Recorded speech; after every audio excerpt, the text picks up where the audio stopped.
밤의 장막이 서울을 뒤덮었지만 JK그룹의 심장부인 강남의 스카이라인은 잠들지 않았다. 도시의 불빛이 만들어낸 인공의 별들 아래 한 대의 검은색 세단이 총알처럼 아스팔트를 가르고 있었다.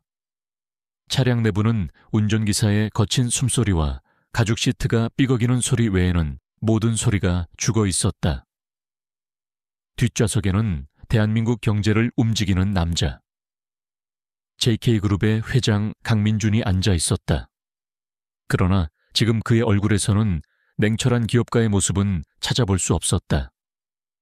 그의 품에는 5살짜리 아들. 강우진이 축 늘어져 있었다. 아이의 작은 몸은 불덩이처럼 뜨거웠고 가쁜 숨을 몰아쉬고 있었다. 오전에만 해도 괜찮았던 아이였다. 늘 그랬듯 말이 없고 자신만의 세계에 갇혀 창밖만 바라보던 아이. 그러나 저녁 식사를 마친 후 갑자기 아이는 경련을 일으키며 쓰러졌다. 민주는 평생 수많은 위기를 겪어왔다. 적대적 M&A, 이사회의 배신, 글로벌 금융위기. 그 어떤 상황에서도 그는 눈 하나 깜짝하지 않고 해결책을 찾아냈다. 하지만 제품에서 사시나무처럼 떨고 있는 아들 앞에서는 속수무책이었다. 그의 단단한 팔은 아들을 붙잡고 있었지만 심장은 절벽 아래로 추락하는 듯했다. 데요발리, 그의 목소리는 얼음장처럼 차가웠지만 그 안에는 미세한 떨림이 섞여 있었다. 운전기사는 룸미러로 민준의 얼굴을 흘끗 쳐다보고는 다시 한번 가속 페달을 깊게 밟았다. 차는 거의 날아갈 듯이 질주하여 한국대학교 병원 응급의료센터 앞에 멈춰 섰다. 차가 멈추기가 무섭게 민준은 문을 열고 뛰쳐나왔다. 흐트러짐 없는 수트, 완벽하게 빗어 넘긴 머리. 평소에 그였다면 상상도 할 수 없는 모습이었다. 지금 그는 넥타이가 비뚤어진 채 아들을 안고 병원 안으로 달려가고 있었다. 그의 고함에 가까운 외침에 응급실의 모든 시선이 집중되었다. 소아과 의사, 지금 당장 그의 존재감과 위세에 응급실 직원들은 즉시 움직였다. 한눈에 봐도 평범한 사람이 아니라는 것을 알 수 있었다. 간호사들이 달려와 이동식 침대를 가져왔고 민주는 조심스럽게 우진을 그 위에 눕혔다. 아이의 눈은 반쯤 감겨 있었고 입술은 파랗게 질려 있었다. 화나, 오세, 강구진, 고열로 인한 열성 경련으로 추정됩니다. 한 의사가 빠르게 상태를 살피며 말했다. 각종 의료 장비가 우진의 작은 몸에 부착되기 시작했다. 심박수를 알리는 기계음이 응급실의 소음 속에서 유독 날카롭게 울려 퍼졌다. 민주는 커튼 하나를 사이에 두고 아들의 침대 옆에 서 있었다. 모든 것을 통제하고 지시하는데 익숙한 그가 할 수 있는 일은 아무것도 없었다. 이 무력감이야말로 그가 세상에서 가장 혐오하는 감정이었다. 그는 주먹을 꽉 쥐었다.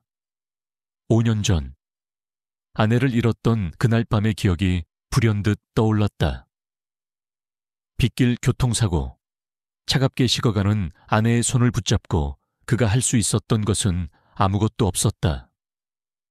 그리고 오늘 그는 또다시 아들을 잃을지도 모른다는 공포에 사로잡혔다. 아내는 우진을 낳고 얼마 지나지 않아 세상을 떠났다. 우진은 아내가 남긴 유일한 혈육이자 그의 세상의 전부였다. 진정제를 투여했는데도 경련이 멈추질 않습니다. 천도 40도에서 내려오질 않아요. 의료진의 다급한 목소리가 들려왔다. 민준의 심장이 철렁 내려앉았다. 그는 커튼을 확 젖히려다 간신히 참았다. 그가 안으로 들어간다고 해서 달라질 것은 없었다. 오히려 방해만 될 뿐이었다. 그때 한 나이든 의사가 젊은 간호사에게 소리쳤다. 소아과 당직의 윤서연 선생 호출해. 지금 바로. 얼마 지나지 않아 응급실 한쪽 문이 열리고 흰 가운을 입은 한 여자가 빠른 걸음으로 들어왔다. 윤서연. 그녀는 분주하고 혼란스러운 응급실의 공기를 가르며 우진의 침대로 다가왔다. 그녀의 얼굴에는 피곤한 기색이 역력했지만 눈빛만은 놀라울 정도로 차분하고 집중되어 있었다. 상황은요? 그녀의 목소리는 나지막했지만 힘이 있었다. 주변의 소음을 압도하는 묘한 울림이었다. 담당 의사가 빠르게 상황을 브리핑하는 동안 그녀는 우진의 상태를 살폈다. 아이의 작은 손을 잡고 청진기를 가슴에 대고 펜라이트로 동공을 확인했다. 그녀의 모든 움직임은 군더더기 없이 정확하고 침착했다. 민주는 멀리서 그녀를 지켜보았다. 지금까지 아들을 거쳐간 수많은 의사들과는 어딘가 달랐다. 최고의 병원, 최고의 의사들만 고집해왔지만 그들 대부분은 JK그룹의 후계자를 진찰한다는 사실에 위축되거나 과잉 친절을 베풀었다. 하지만 저 여자는 달랐다. 그녀의 눈에는 오직 환자인 강구진만 있는 듯했다. 해열제 추가 투여하고 미온수 마사지 준비해주세요. 그리고 아이가 너무 불안해하고 있어요. 경련의 원인일 수도 있습니다. 서연은 간호사들에게 지시를 내린 후 부드럽게 우진의 이마를 쓸어주었다. 그리고는 아이의 귓가에 조용히 속삭이기 시작했다. 그 모습에 민주는 자기도 모르게 한 걸음 더 가까이 다가갔다. 괜찮아. 아가 이제 괜찮을 거야. 무서웠지? 이제 아무 일도 없을 거야. 그녀의 목소리는 마치 자장가 같았다. 따뜻하고 부드러운 음성이 아이의 귓가에 스며들었다. 놀라운 일이 벌어졌다. 사납게 떨리던 아이의 몸이 서서히 진정되기 시작했다. 가쁘게 몰아쉬던 숨도 조금씩 안정을 찾아갔다. 마치 마법과도 같은 순간이었다. 응급실의 다른 의사들과 간호사들도 믿을 수 없다는 듯 그 광경을 바라보았다. 민주는 숨을 죽였다. 그의 아들은 5년 전 그날 이후로 극심한 선택적 함구증을 앓고 있었다. 심리치료, 언어치료, 좋다는 건 모두 해보았지만 아이는 단 한 번도 입을 열지 않았다. 타인과의 스킨십은 물론 눈을 맞추는 것조차 극도로 꺼려했다. 그런 우진이 지금 처음 보는 여자의 손길에 안정을 찾고 있었다. 서연은 아이의 귓가에 계속해서 무언가 나직이 흥얼거렸다. 익숙한 멜로디는 아니었지만 이상하게도 마음을 편안하게 만드는 선율이었다. 그녀는 아이의 상태를 살피며 땀으로 축축한 머리카락을 부드럽게 넘겨주었다. 그 순간 민주는 그녀의 옆얼굴을 정면으로 보게 되었다. 갸름한 얼굴선, 오똑한 코, 그리고 아이를 내려다보는 깊고 따뜻한 눈매, 어디선가 본 듯한 느낌. 기시감이라기엔 너무도 선명한 잔상이었다. 하지만 그는 고개를 저었다. 극심한 스트레스 때문에 헛것이 보이는 것이리라. 시간이 얼마나 흘렀을까. 요란하게 울리던 기계음이 점차 안정적인 간격으로 바뀌었다. 우진의 천이 내려가기 시작했고 경련은 완전히 멈췄다. 아이는 깊은 잠에 빠져들었다. 서연은 마지막으로 아이의 상태를 확인한 후 이마에서 손을 떼고 돌아섰다. 그리고 그곳에 버티고 서 있는 강민준과 눈이 마주쳤다. 그의 날카로운 시선에 보통 사람이라면 위축될 법도 했지만 그녀는 담담하게 마주보며 입을 열었다. 고비를 넘겼습니다. 하지만 정확한 원인을 파악하기 위해 몇 가지 검사가 더 필요합니다. 우선 VIP 병실로 옮기도록 조치하겠습니다. 그녀의 목소리를 바로 앞에서 듣자 민준의 가슴속에서 무언가 쿵 하고 내려앉았다. 이상했다. 모든 것이 이상했다. 낯선 여자에게서 느껴지는 이 기묘한 익숙함은 대체 무엇이란 말인가? 수고했어. 민주는 겨우 그 한마디를 내뱉었다. 감정을 드러내는데 극도로 인색한 그였지만 목소리에는 자신도 모르는 안도감이 묻어났다. 서연은 가볍게 고개를 숙여 보이고는 다른 환자를 돌보기 위해 몸을 돌리려 했다. 바로 그때였다. 깊은 잠에 빠져든 줄 알았던 우진의 눈꺼풀이 파르르 떨리더니 천천히 떠졌다. 아이의 흐릿한 시선은 주변의 모든 것을 지나쳐 오직 한 사람, 윤서연에게로 향했다. 아이의 파리한 입술이 아주 미세하게 움직였다. 그리고 응급실의 모든 소음을 멈추게 할 만큼 작지만 선명한 한마디가 흘러나왔다. 암떠따마. 그 순간 세상의 모든 소리가 사라졌다. 민주는 그 자리에 얼어붙었다. 그의 심장이 멎는 것 같았다. 잘못 들은 것이라고. 환청이라고 스스로를 다그쳤지만 아이의 입모양은 너무나도 분명했다. 엄마. 지난 5년간 단 한 번도 들어보지 못했던, 앞으로도 영원히 들을 수 없을 것이라 생각했던 그 한마디였다.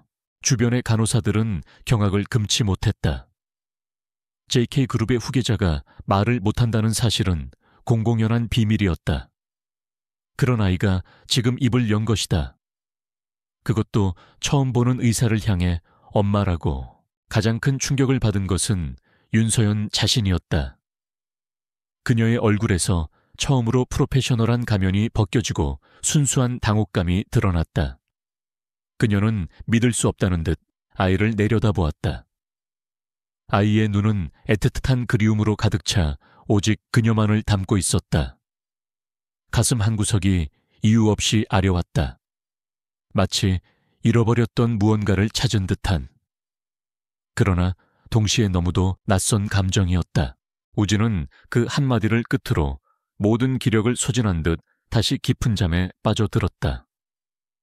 아이의 작은 손이 허공을 더듬다 서연의 흰가운 자락을 약하게 붙잡았다. 응급실에는 무거운 침묵이 흘렀다. 민주는 얼음 조각상처럼 굳어 있었다. 그의 머릿속은 하얗게 비어버린 듯했다. 수많은 생각들이 폭풍처럼 휘몰아쳤지만 아무것도 정리되지 않았다. 그는 천천히 고개를 들어 서연을 바라보았다. 그의 눈빛은 더 이상 냉철한 기업가의 그것이 아니었다. 혼돈과 의심, 그리고 그 자신조차 이해할 수 없는 희미한 희망이 뒤섞인 날카로운 칼날 같은 시선이었다. 서연은 그 시선을 피하지 않았다.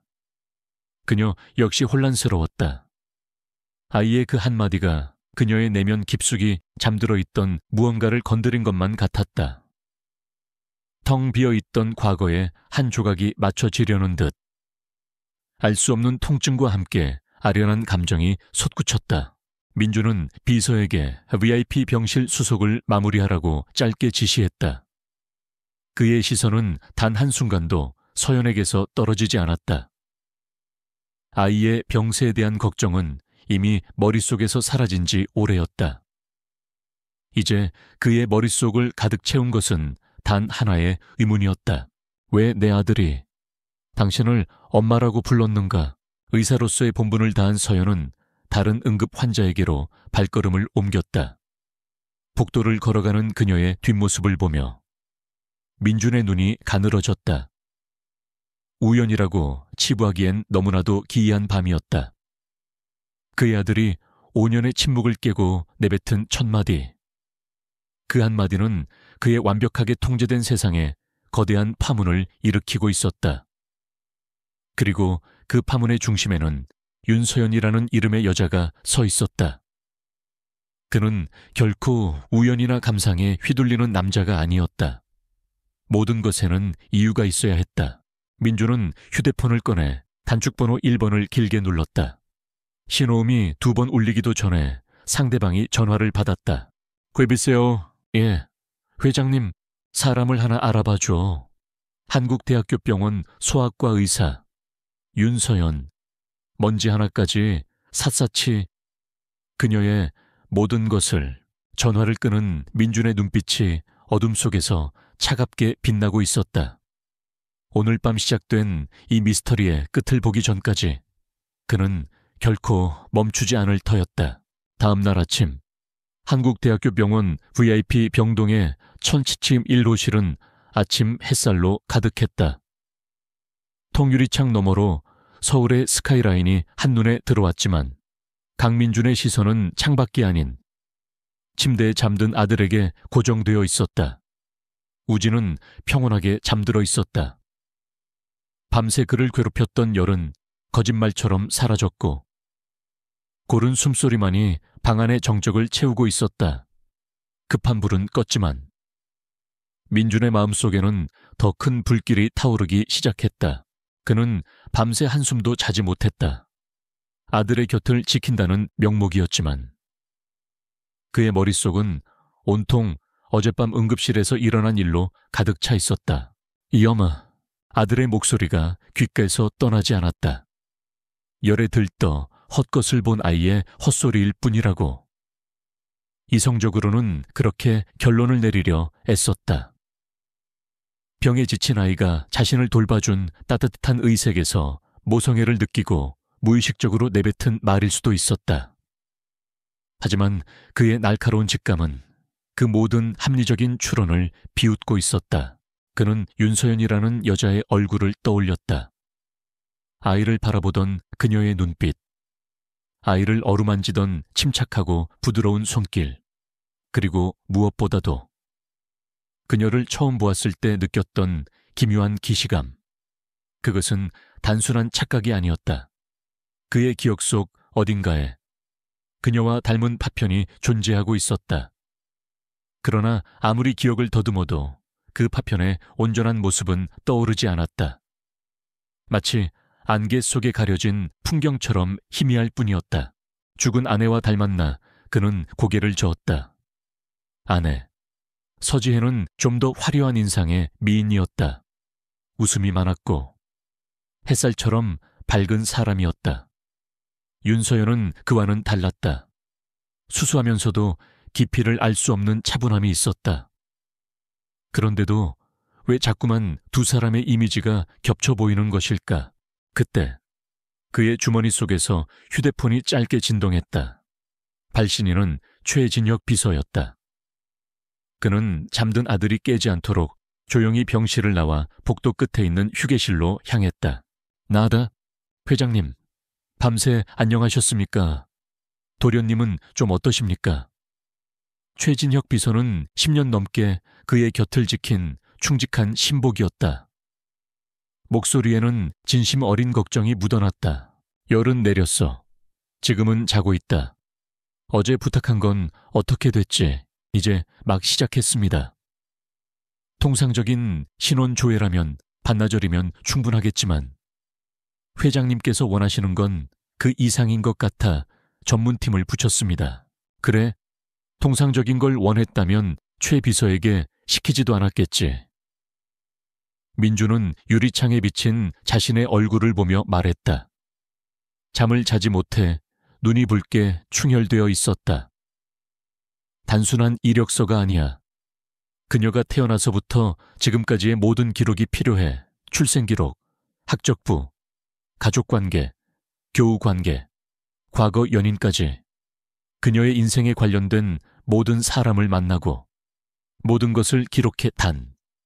절대적으로 비밀을 유지해야 해. 그림자도 눈치채지 못하게. 명심하겠습니다. 그런데 회장님, 실례지만 한국대학교 병원 의사에게 특별히 관심을 가지시는 이유라도 있으십니까? 최 비서의 조심스러운 질문에 민주는 잠시 침묵했다. 그는 자신의 가장 깊은 속내조차 최 비서에게 전부 털어놓지는 않았다. 이번 일도 마찬가지였다. 우진이가 어제 그 여자를 보고 엄마라고 불렀다. 수화기 너머로 최 비서가 숨을 들이마시는 소리가 들렸다. 도련님께서요. 그래, 내 아들이 5년 만에 처음으로 한 말이다. 그의 목소리는 낮고 건조했지만 그 안에는 거대한 파도와 같은 감정의 소용돌이가 숨겨져 있었다. 알겠습니다. 회장님, 무슨 말씀이신지 알겠습니다. 총력을 다해 알아보겠습니다. 전화를 끊은 민주는 한숨을 내쉬었다. 자신의 이런 행동이 과민 반응일 수도 있었다. 어쩌면 그는 죽은 아내에 대한 그리움과 아들에 대한 죄책감 때문에 헛된 희망을 품고 있는 것인지도 몰랐다.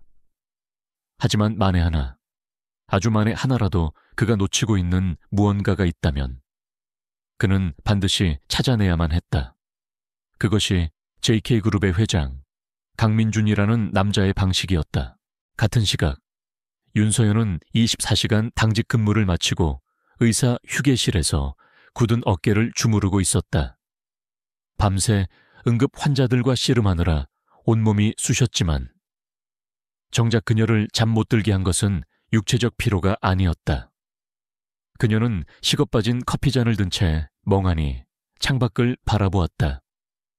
머릿속에는 작은 아이의 얼굴이 떠나지 않았다.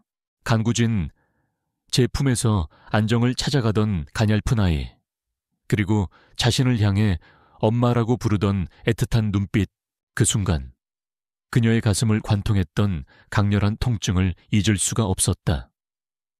그것은 단순한 놀라움이나 당혹감이 아니었다. 심장이 찢어지는 듯한 아픔과 동시에 온몸의 세포가 깨어나는 듯한 이상한 희열감. 마치 오랫동안 잃어버렸던 내 몸의 일부를 되찾은 듯한 기묘한 감각이었다. 물론 이성적으로는 말이 되지 않는 일이었다. 그녀는 의사로서 수많은 아이들을 만났다. 아픈 아이들이 자신을 돌봐주는 이에게 정서적으로 의지하는 경우는 흔했다. 하지만 우진이는 달랐다. 아이의 눈빛은 단순한 의지가 아니었다. 그것은 확신에 찬 그리움이었다. 그 일 이후 그녀의 머릿속을 채우고 있던 안개가 더욱 짙어지는 기분이었다. 그녀는 무의식적으로 왼쪽 관자놀이 부근을 매만졌다. 머리카락에 가려져 잘 보이지는 않지만 그곳에는 가늘고 하얀 흉터가 남아 있었다. 5년 전 모든 기억을 앗아간 사고의 유일한 흔적이었다. 그녀는 5년 전 동해안의 한 국도변에서 발견되었다. 발견 당시 의식불명 상태였고 온몸은 상처투성이었다. 신분증도 휴대폰도 과거를 증명할 만한 것은 아무것도 없었다. 기적적으로 목숨은 건졌지만 그녀는 자신의 이름조차 기억하지 못했다.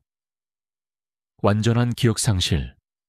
의사는 외상 후 스트레스 장애의 일종이라고 했다.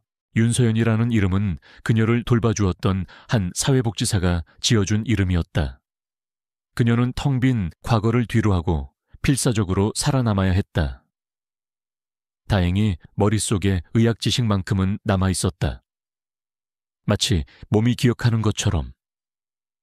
그녀는 피나는 노력 끝에 의사 면허를 재취득했고 실력을 인정받아 한국대학교 병원 소아과에서 일하게 되었다. 그녀는 자신의 공허한 삶을 아픈 아이들을 돌보는 것으로 채워나갔다. 그것이 그녀가 살아있음을 느끼게 해주는 유일한 방법이었다. 하지만 늘 마음 한구석이 텅 비어 있었다. 나는 누구일까? 나를 기다리는 가족은 없을까? 왜 아무도 나를 찾지 않는 걸까? 수많은 밤을 그 질문들로 지새웠다. 이엄아, 우진이의 목소리가 다시 귓게 울리는 듯했다. 그 순간, 아주 짧은 찰나, 그녀의 뇌리를 스치는 이미지가 있었다. 빗방울이 떨어지는 차창, 희미하게 들려오는 자장가 소리, 그리고 제 손을 꼭 잡고 있는 작고 따뜻한 손의 감촉. 아, 그녀는 저도 모르게 짧은 신음을 뱉었다. 또다시 시작된 환상이었다. 기억을 되찾으려 애쓸 때마다 가끔씩 찾아오는 의미를 알 수 없는 감각의 파편들. 그녀는 고개를 세차게 저었다. 헛된 희망은 상처만 남길 뿐이라고 스스로에게 몇 번이나 다짐하지 않았던가. 그녀는 자리에서 일어났다. 퇴근하기 전에 강구진 아이의 상태를 한 번 더 확인해 봐야겠다고 생각했다. 순전히 의사로서의 책임감 때문이라고. 그녀는 스스로에게 되뇌었다. VIP 병동이 있는 17층은 병원의 다른 곳들과는 공기부터 달랐다. 고급 호텔을 연상시키는 인테리어와 복도를 지키는 검은 양복의 경호원들.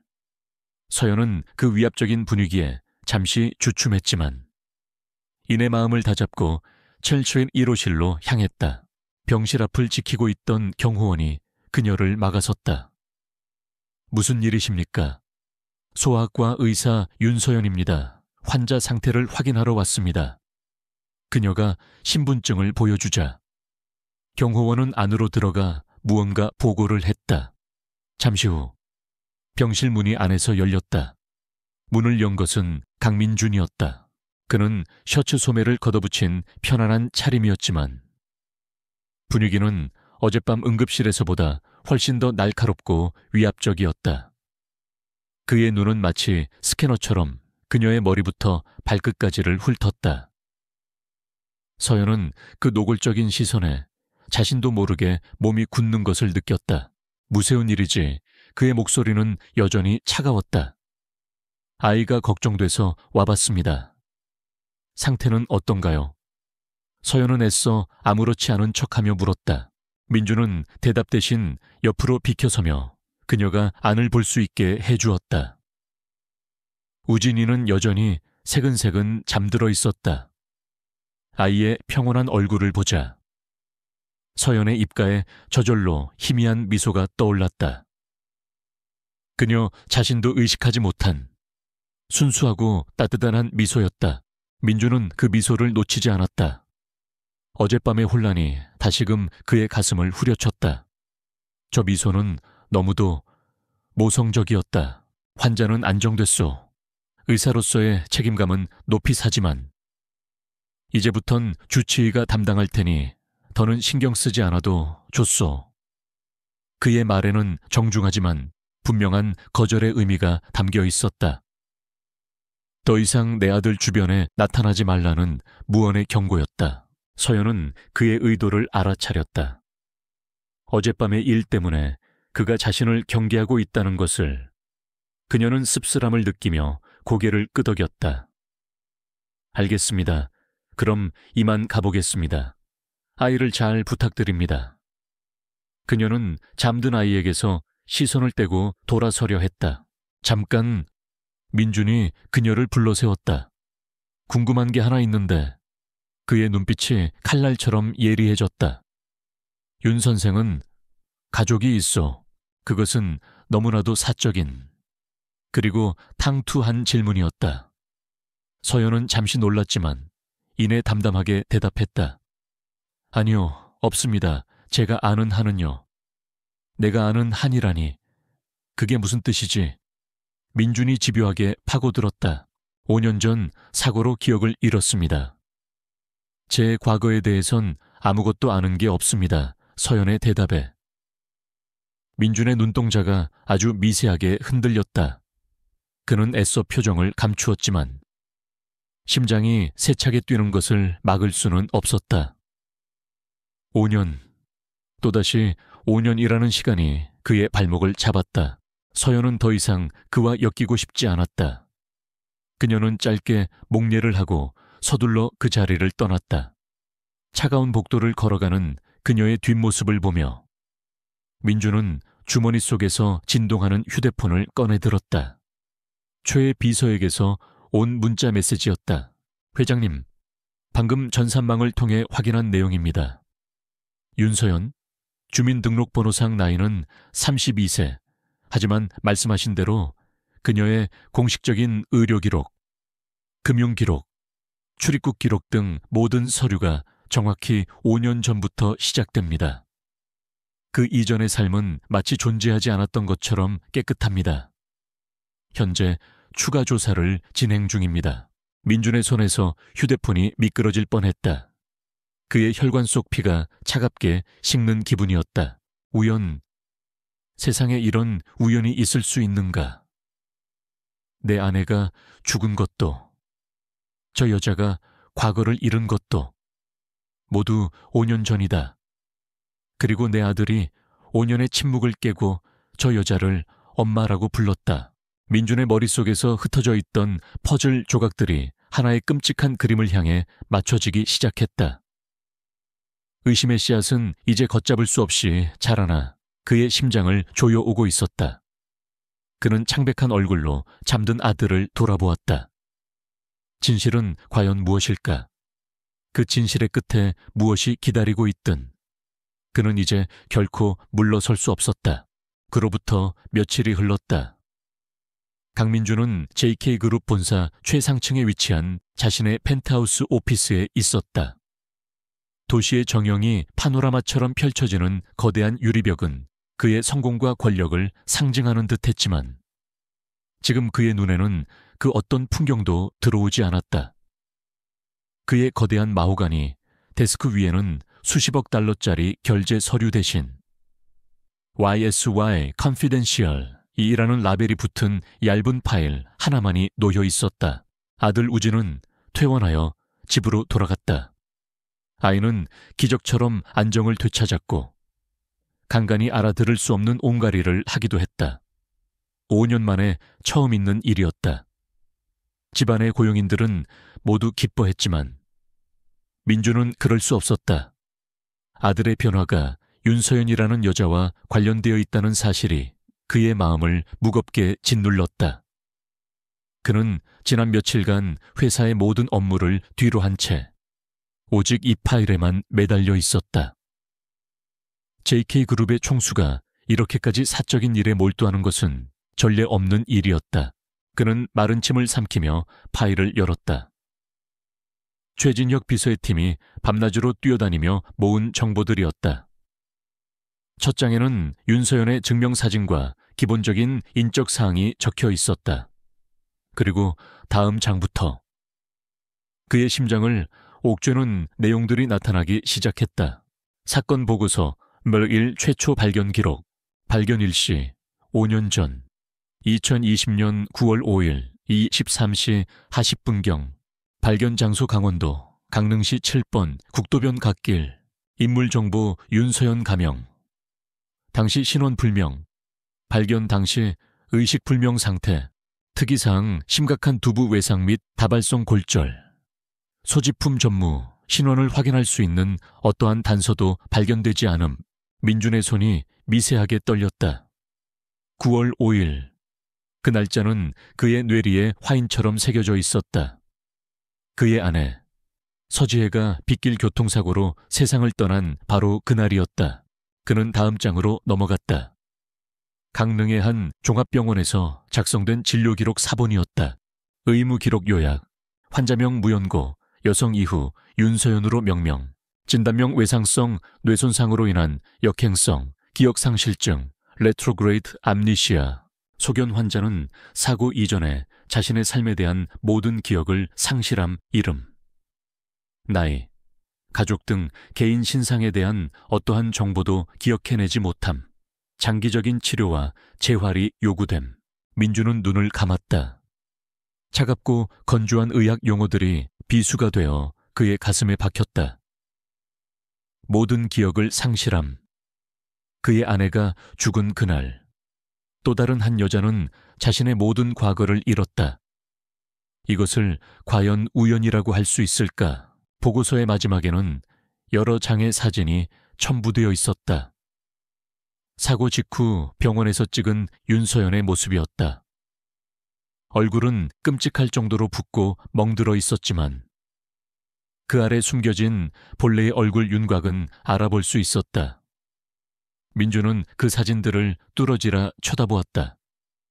엉망으로 망가진 얼굴 속에서도 어딘가 익숙한 느낌이 그의 심장을 핥히고 지나갔다. 그는 자리에서 일어나 사무실 한쪽에 있는 개인 금고로 향했다. 복잡한 다이얼을 돌리자 묵직한 강철문이 열렸다. 그 안에는 회사의 기밀 서류들이 아닌 먼지 쌓인 사진 앨범 하나가 고이 보관되어 있었다. 아내가 세상을 떠난 후 그는 단 한 번도 이 앨범을 열어보지 않았다. 아내와의 행복했던 기억을 마주할 용기가 없었다. 하지만 지금은 달랐다. 그는 앨범을 꺼내 책상 위에 올려놓고 떨리는 손으로 표지를 넘겼다. 앨범 속에는 햇살처럼 웃고 있는 서지혜의 사진들이 가득했다. 결혼식 사진, 신혼여행지에서 찍은 사진, 그리고 만삭의 배를 하고 행복하게 웃고 있는 사진까지. 그는 지혜의 독사진 한 장을 꺼내 병원에서 찍힌 윤서연의 사진 옆에 나란히 놓았다. 그리고 그는 숨을 멈췄다. 두 사람은 쌍둥이처럼 닮지는 않았다. 지혜의 인상은 좀 더 뚜렷하고 화려했고 서연은 수수하고 단아한 느낌이었다. 하지만 얼굴의 기본적인 골격, 특히 눈매의 형태와 웃을 때 살짝 올라가는 입꼬리의 곡선이 소름 끼치도록 닮아 있었다. 상처 때문에 부어오른 서연의 얼굴에서 그 부기를 걷어내고 지혜의 밝은 미소를 지워내면 두 사람은 놀라울 정도로 비슷한 분위기를 풍겼다. 그때 그의 시선이 한 곳에 멈췄다. 윤서연의 병원 사진 속 찢어진 환자복 사이로 희미하게 드러난 쇄골 바로 아래. 그곳에 작은 점이 하나 있었다. 민주는 심장이 멎는 것 같았다. 그 점은 지혜에게도 있었던 점이었다. 부부만이 아는 은밀한 위치에 있던 아주 작은 미인점. 그가 병원 응급실에서 스치듯 보았던 것이 착각이 아니었다. 지희, 그의 입에서 자신도 모르게 아내의 이름이 흘러나왔다. 목소리는 심하게 잠겨 있었다. 말도 안 돼. 지혜는 죽었어. 내가 봤어. 내가 그녀의 장례를 치렀다고. 그는 5년 전 장례식 날을 떠올렸다. 사고가 너무 참혹하여 시신이 심하게 훼손되었다는 이유로. 그의 계모인 한미경 회장은 관을 닫은 채로 장례를 치를 것을 강력하게 주장했다. 지혜의 아름다운 모습만 기억하게 해주고 싶다는 것이 이유였다. 당시 경황이 없었던 그는 그 말을 따랐다.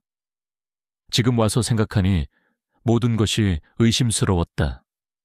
관 속에 누워있던 시신은 정말 서지혜가 맞았을까? 그 끔찍하고 불경한 생각이 그의 머릿속을 헤집어 놓았다. 회장님, 노크 소리와 함께 최진혁 비서가 사무실 안으로 들어왔다. 그는 책상 위에 펼쳐진 두 여자의 사진을 보고는 잠시 말을 잃었지만 이내 프로페셔널한 표정으로 돌아와 보고를 시작했다.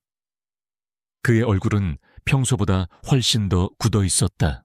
서면 보고서 외에 몇 가지 추가로 알아낸 사실이 있습니다. 최 비서는 민준의 눈치를 살피며 조심스럽게 입을 열었다. 5년 전 사고 당일 최초 현장 출동대원과 인터뷰를 했습니다. 그들의 말에 따르면 그날 밤 현장이 좀 이상했다고 합니다. 비슷한 시간대 같은 7번 국도상에서 두 건의 사고가 거의 동시에 발생했습니다.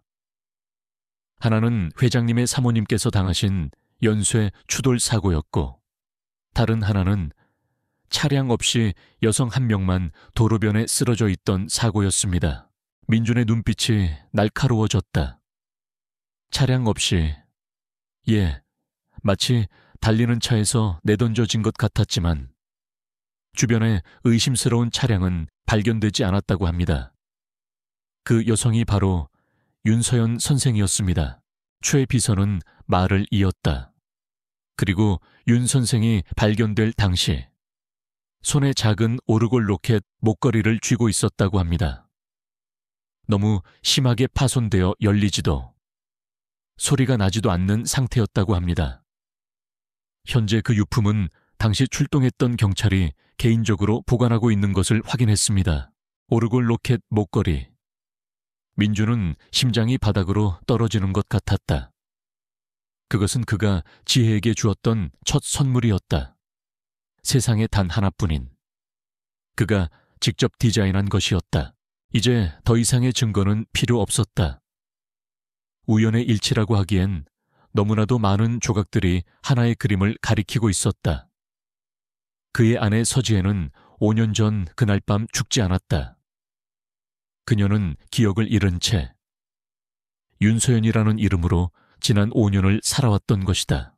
충격과 혼란은 순식간에 차가운 분노와 강철 같은 결의로 바뀌었다. 그의 눈빛은 더 이상 흔들리지 않았다.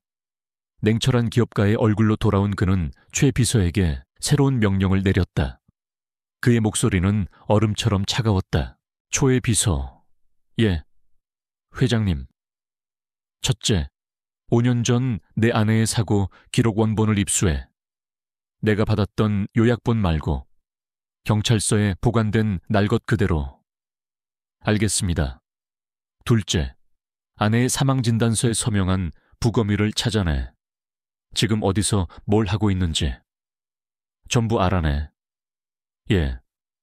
셋째, 그 오르골 로켓 무슨 수를 써서라도 내 손에 넣어 돈으로 사든 훔치든 상관없어. 무조건 가져와. 처리하겠습니다. 민주는 잠시 말을 멈추고 창밖을 바라보았다. 그의 마지막 명령이 떨어졌다. 그리고 우리 아들, 경과를 지켜봐야 한다는 명목으로 진료 예약을 잡아 한국대학교 병원. 윤서연 선생 앞으로 난 그 두 사람이 함께 있는 모습을 다시 한번 봐야겠어. 그것은 계산된 행동이었다. 그는 자신의 눈으로 직접 확인해야만 했다. 두 사람 사이에 흐르는 세상 그 무엇으로도 설명할 수 없는 그 강렬한 유대감을. 최 비서는 묵묵히 고개를 숙이고 사무실을 나갔다. 혼자 남은 민주는 거대한 유리벽 앞에 서서 발 아래 세상을 내려다보았다. 지난 5년간 그가 아내의 죽음이라는 사실 위에 세워 올린 견고한 세계가 모래성처럼 무너져 내리고 있었다. 진실이 무엇인지 아직은 알 수 없었다. 하지만 한 가지는 확실했다. 누군가가 이 모든 일을 꾸몄다. 누군가가 그의 아내를 죽이려 했고 그녀의 존재를 그의 세상에서 완벽하게 지워버렸다. 그리고 그는 그 누군가를 찾아내어 지옥 끝까지라도 쫓아가 파멸시킬 것이다. 진실을 향한 사냥이 이제 막 시작되었다. 일주일 후 윤서연은 자신의 진료실 컴퓨터 모니터에 뜬 예약 환자 명단을 보고 눈을 동그랗게 떴다. 강우진, 그 이름은 지난 며칠간 그녀의 머릿속을 떠나지 않았던 이름이었다. 응급실에서의 강렬했던 첫 만남 이후 다시는 볼 일이 없을 것이라 생각했다. 강민준 회장의 차가운 태도는 분명한 거절의 의사를 담고 있었기 때문이다. 그런데 어째서 다시 자신을 찾아온 것일까? 의사로서 환자를 거부할 수는 없었지만 서연은 알 수 없는 불안감과 동시에 기묘한 기대감에 휩싸였다. 약속된 시간이 되자 진료실 문이 열리고 강민준과 우진이 안으로 들어왔다. 민준은 지난번보다 더욱 완벽하고 냉정한 비즈니스맨의 모습이었다. 값비싼 맞춤 정장에서는 희미한 향수 냄새가 났고 그의 얼굴에는 어떤 감정도 읽을 수 없었다. 하지만 그의 등 뒤에 숨어 아빠의 바지 자락을 꼭 쥔 채 고개만 빼꼼 내밀고 있는 우진이의 모습이 서연의 눈에 들어왔다. 앉으세요. 강우진 환자. 서연은 애써 프로페셔널한 미소를 지으며 말했다. 민주는 우진을 데리고 진찰 의자 맞은편에 앉았다. 우진은 여전히 입을 굳게 다문 채였지만 예전처럼 겁에 질려 있지는 않았다. 아이의 까만 눈동자는 경계심 대신 호기심을 담고 서연을 빤히 쳐다보고 있었다. 퇴원 후에 특별한 증상은 없었나요? 서연이 물었다. 열은 완전히 내렸고 경련도 없었소. 다만 민주는 말을 잠시 끊었다. 그는 아들이 알아들을 수 없는 온가리를 한다는 사실을 굳이 말할 필요는 없다고 판단했다. 아직 아이가 안정을 찾지 못한 것 같아서 경과를 확인하고 싶었소. 그의 말은 지극히 사무적이었지만 서연은 그가 자신을 시험하고 있다는 것을 느낄 수 있었다. 그의 날카로운 시선은 그녀와 우진 사이의 모든 상호작용을 하나도 놓치지 않으려는 듯 번뜩이고 있었다. 서연은 자리에서 일어나 우진에게 다가갔다. 우진아. 안녕 선생님, 기억나니? 우리 저번에 응급실에서 만났었지? 그녀는 아이의 눈높이에 맞춰 몸을 낮추고 부드럽게 말을 걸었다. 오늘은 어디 아픈 데는 없는지 선생님이 잠깐만 좀 살펴볼게. 괜찮지. 보통의 아이라면 낯선 의사에 접근해 울음을 터뜨리거나 뒤로 물러섰을 것이다. 특히 우진이처럼 극심한 불안 증세를 가진 아이라면 더욱 그랬다. 그러나 우진이는 놀랍게도 가만히 있었다.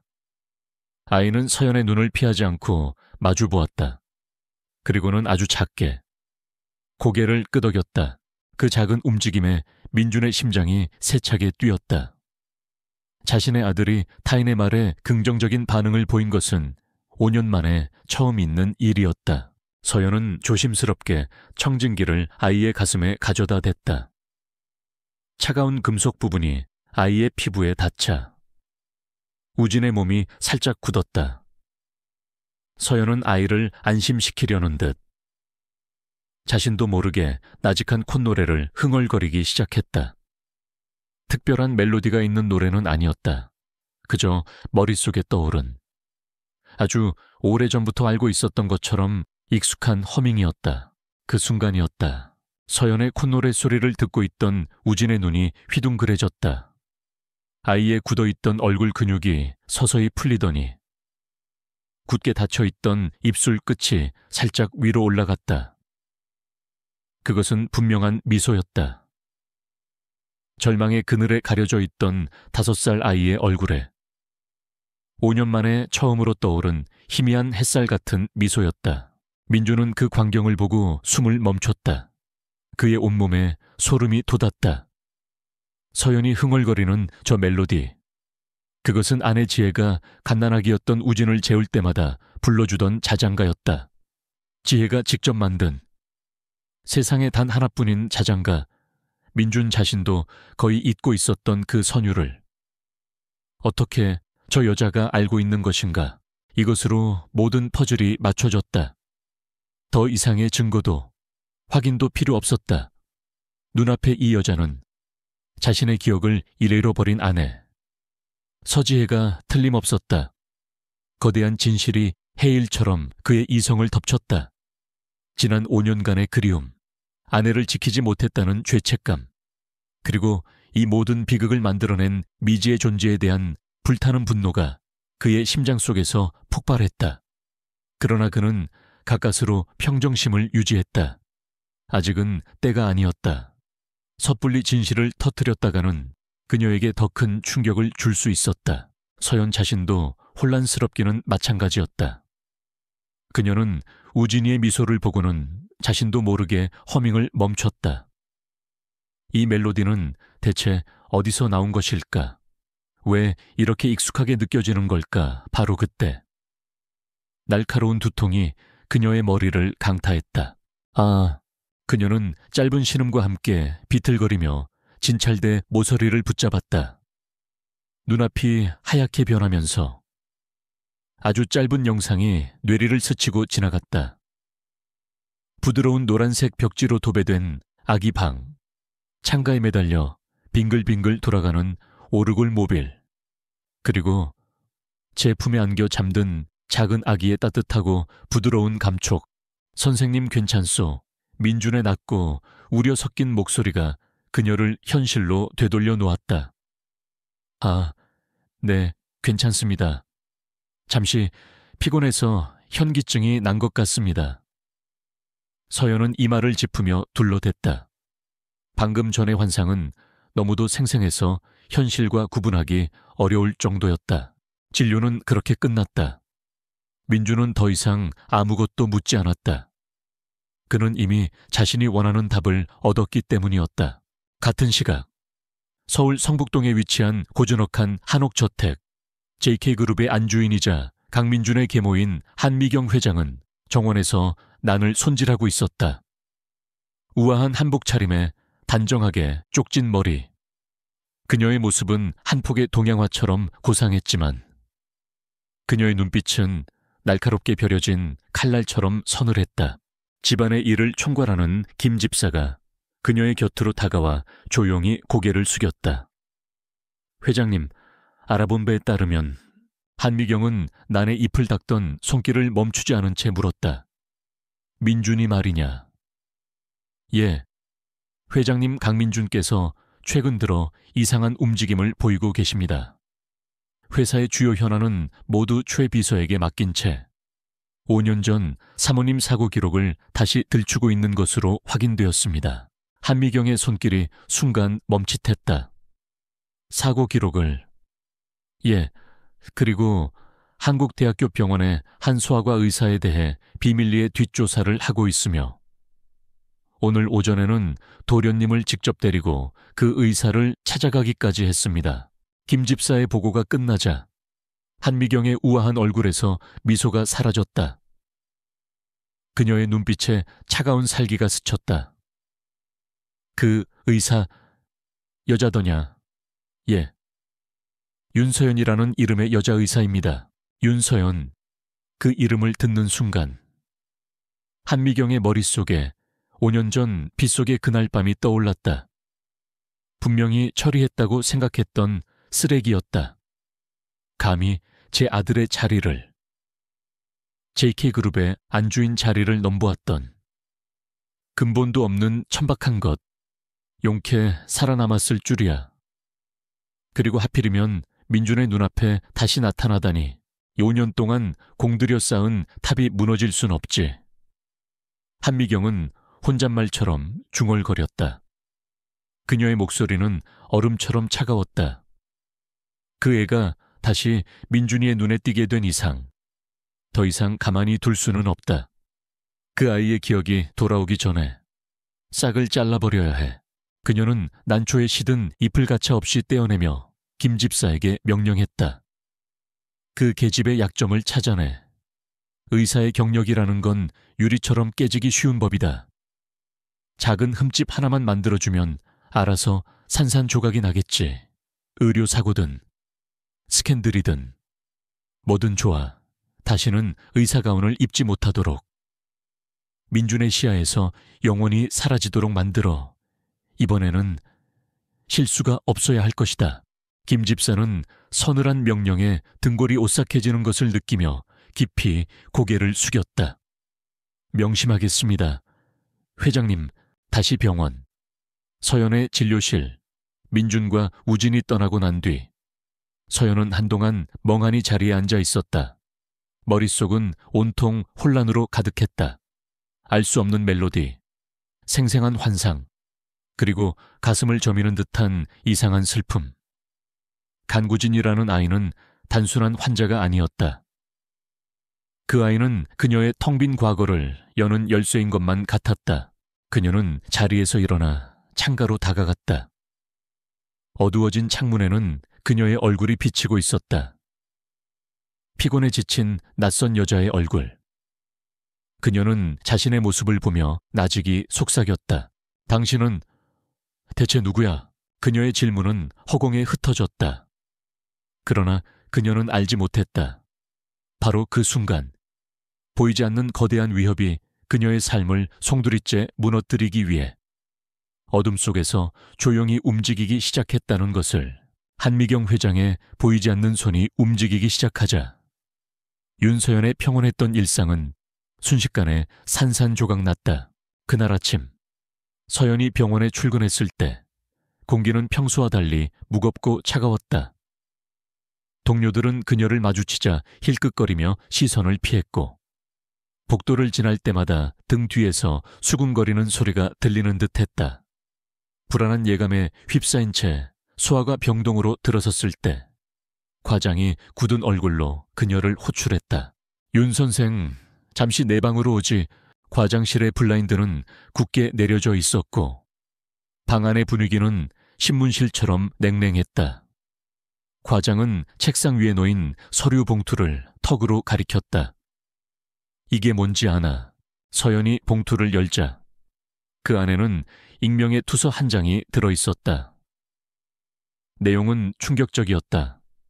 투서는 내부 고발자를 자처하며 윤서연 의사가 과거 지방의 한 병원에서 근무할 당시 심각한 의료사고를 냈으며 이를 권력 있는 누군가의 비호 아래 은폐했다는 의혹을 제기하고 있었다. 구체적인 병원 이름이나 사고 내용은 없었지만 교묘하게 사실인 것처럼 꾸며진 문장들은 읽는 사람으로 하여금 의심을 품게 만들기에 충분했다. 특히 과거가 불분명한 의사. 강력한 배경 같은 표현들은 그녀의 가장 아픈 부분을 정확히 찌르고 있었다. 말도 안 됩니다. 전 그런 적 없습니다. 서연의 목소리가 떨렸다.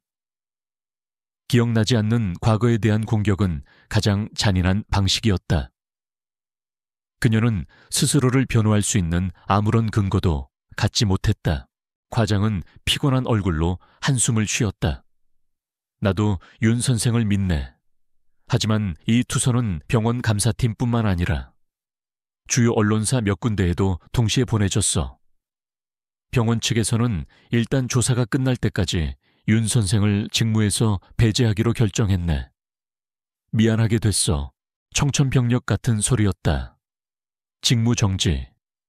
그것은 의사에게 사형 선고나 다름없었다. 서연은 온몸의 힘이 빠져나가는 것을 느끼며 휘청거렸다. 누군가 아기를 가지고 자신을 나락으로 떨어뜨리려 하고 있었다. 하지만 대체 누가? 왜 그녀는 아무것도 짐작할 수 없었다. 소문은 암세포처럼 빠르게 병원 전체로 퍼져나갔다. 기억 상실증 의사의 숨겨진 과거, JK그룹 후계자 진료 특혜 의혹, 악의적인 살이 덧붙여진 이야기들은 그녀를 순식간에 부도덕하고 미스터리한 의사로 만들었다. 그 소식이 강민준의 귀에 들어가는 데는 채 1시간도 걸리지 않았다. 최진혁 비서의 긴급 보고를 받는 그의 얼굴은 분노로 차갑게 굳어졌다. 이 유치하고 졸렬한 방식. 그는 단번에 이 모든 일의 배후에 누가 있는지 직감했다. 자신의 조사를 눈치챈 계모. 한미경 회장의 경고이자 공격이었다. 감히 자신의 사람을 건드린 것에 대한 분노가 그의 머리끝까지 치밀어 올랐다. 어리석군. 민주는 나직이 읊조렸다. 한미경은 상대를 잘못 골랐다. 자신을 자극하면 어떤 결과가 돌아오는지 뼈저리게 느끼게 해줄 터였다. 그의 방역은 신속하고 무자비했다. 그는 먼저 한국대학교병원 이사장에게 직접 전화를 걸었다. 이사장은 JK그룹의 막대한 후원을 받고 있는 인물이었다. 이사장님, 제 아들을 치료한 의사가 부당한 대우를 받고 있다는 소식을 들었습니다. JK그룹은 진실이 규명되기도 전에 소속 직원을 멋대로 처벌하는 비윤리적인 기관과는 파트너십을 유지할 생각이 없습니다. 그의 목소리는 정중했지만 그 안에 담긴 위협은 서늘했다. 전화 한 통에 병원 수뇌부는 발칵 뒤집혔다. 동시에 JK그룹의 법무팀과 홍보팀이 일사불란하게 움직였다. 법무팀은 투서의 출처를 추적하기 시작했고 홍보팀은 언론사들을 상대로 허위사실 유포시 막대한 규모의 손해배상 청구 소송을 제기할 것이라는 강력한 경고 메시지를 보냈다. JK그룹이라는 거대 기업의 이름 앞에서 가십거리를 물 준비를 하던 언론사들은 꿀먹은 번거리가 되었다. 폭풍의 눈을 잠재운 민주는 병원으로 향했다. 그는 자신의 책상에 앉아 짐을 싸고 있는 서연을 발견했다. 그녀의 어깨는 무겁게 축 처져 있었고 얼굴에는 깊은 절망감이 서려 있었다. 그 모습에 민준의 가슴 한쪽이 저릿하게 아파왔다. 이게 무슨 짓이오? 그의 목소리에 서연은 화들짝 놀라 고개를 들었다. 회장님, 어쩐 일로? 일어나시오. 윤 선생은 아무데도 갈 필요 없소. 민주는 그녀의 앞에 서서 단호하게 말했다. 이 일은 내가 해결하겠소. 서연은 혼란스러운 눈으로 그를 바라보았다. 하지만 왜? 회장님께서 저 때문에. 내 아들의 주치의니까. 그리고 난 무고한 사람이 짓밟히는 걸 보고만 있는 성격이 아니오. 그는 자신의 진짜 속내를 감춘 채 그럴듯한 명분을 내세웠다. 그는 아직 그녀에게 모든 진실을 말할 준비가 되지 않았다. 서연은 그의 제안을 선뜻 받아들일 수 없었지만 사방이 벽으로 막힌 듯한 절망적인 상황 속에서 그가 내민 손은 유일한 동아줄이었다. 민준이 외부의 위협을 막아내는 동안 최 비서는 내부의 미스터리를 파헤친 결과를 들고 그의 집무실로 돌아왔다. 그의 손에는 5년 전 서지혜의 교통사고 원본 기록 파일이 들려 있었다. 회장님, 경찰서 내부 정보원을 통해 입수한 원본 파일입니다. 저희가 이전에 받았던 요약본과는 다른 내용이 몇 군데 있었습니다. 최 비서는 파일의 특정 부분을 가리켰다. 사모님의 사망 추정 시각이 불분명하게 기록되어 있습니다. 현장이 워낙 참혹하여 정확한 판정이 어려웠다고는 하지만 통상적인 절차와는 다릅니다. 그리고 더 중요한 것이 있습니다. 최 비서는 다음 장을 넘겼다. 그곳에는 사고 현장의 목격자 진술 조서가 첨부되어 있었다. 당시 현장을 지나던 화물차 운전사가 있었습니다. 그는 연쇄 추돌 사고가 난 지점과 조금 떨어진 곳에서 검은색 세단 한 대가 비정상적으로 갓길에 정차했다가 무언가를 길게 버리고는 쏜살같이 달아나는 것을 목격했다고 진술했습니다. 그 무언가가 바로 윤서연 선생이었던 것으로 추정됩니다. 민준의 눈이 번뜩였다. 그 운전사는 최 비서의 표정이 어두워졌다. 그것이 이상한 점입니다. 그는 경찰에 진술한 지 일주일 만에 갑자기 회사를 그만두고 집을 팔아 잠적했습니다. 그의 행방은 현재 묘연합니다. 그런데 그의 계좌에 그 무렵 거액의 현금이 입금된 기록을 발견했습니다. 자금의 출처는 여러 개의 유령 계좌를 거쳐 세탁되어 추적이 거의 불가능합니다. 이제 모든 조각이 맞춰졌다. 이것은 단순한 사고가 아니었다. 처음부터 완벽하게 계획된 살인 미수였다. 누군가 지혜를 죽이려 했고 연쇄 추돌 사고를 위장했다. 하지만 지혜는 기적적으로 차 밖으로 튕겨져 나와 살아남았다. 범인들은 뒤늦게 그 사실을 알고 살아있는 그녀를 납치해 다른 곳에 유기하려 했던 것이다. 그리고 그 모든 것을 목격한 화물차 운전사는 입막음용 돈을 받고 사라졌다. 이 모든 것을 지휘할 수 있는 자금력과 권력. 그리고 서지혜가 사라져야만 이득을 보는 사람. 모든 화살표는 단 한 사람을 가리키고 있었다. 한미경 회장. 민준은 주먹을 불끈 쥐었다. 뼈마디가 하얗게 변할 정도였다. 그는 자신의 어머니가 돌아가신 후 아버지의 옆자리를 차지한 저 여자를 단 한 번도 진심으로 어미라고 생각해 본 적이 없었다. 하지만 설마 자신의 아내를 죽이려 했을 줄이야. 인간의 탈을 쓴 악마였다. 민준은 서연을 만나고 나오는 길이었다. 그의 차 안에는 무거운 침묵이 흘렀다. 그는 최 비서에게서 건네받은 잠적한 화물차 운전사의 신상 파일을 보고 있었다. 사진 속 남자는 평범한 중년 가장의 모습이었다. 최 비서. 예, 회장님. 이 사람 찾아내. 민준의 목소리는 강철처럼 차갑고 단단했다. 대한민국 땅이 아니라 지구 끝에 숨어 있다고 해도 반드시 찾아내. 그는 이 모든 진실을 알고 있는 유일한 열쇠다. 전쟁은 시작되었다. 이것은 더 이상 과거를 파헤치는 조사가 아니었다. 현재 진행형의 위험으로부터 서연을 지키고 거대한 악의 실체를 법의 심판대에 세우기 위한 처절한 싸움이었다. 그리고 그 싸움의 최전선에 강민준은 자신의 모든 것을 걸고 서 있었다. 강민준의 전방위적인 압박 덕분에 윤서연을 향한 병원 내의 마녀 사냥은 수면 아래로 가라앉았다. 그녀는 직무에 복귀했지만 상황은 예전과 같지 않았다. 동료들은 그녀를 대놓고 피하지는 않았지만 보이지 않는 벽을 쌓고 거리를 두었다. JK그룹 회장이라는 거대한 배경은 그녀를 보호하는 방패인 동시에 그녀를 고립시키는 족쇄가 되었다. 서연은 텅 빈 구내식당 한쪽 구석에 홀로 앉아 식어빠진 점심을 깨작거리며 자신의 기구한 처지를 곱씹었다. 한편 강민준은 진실을 향한 마지막 단계를 준비하고 있었다. 모든 정황과 증거가 그녀가 서지혜라고 말하고 있었지만 그는 과학적인, 누구도 반박할 수 없는 증거를 원했다. 바로 유전자 검사였다.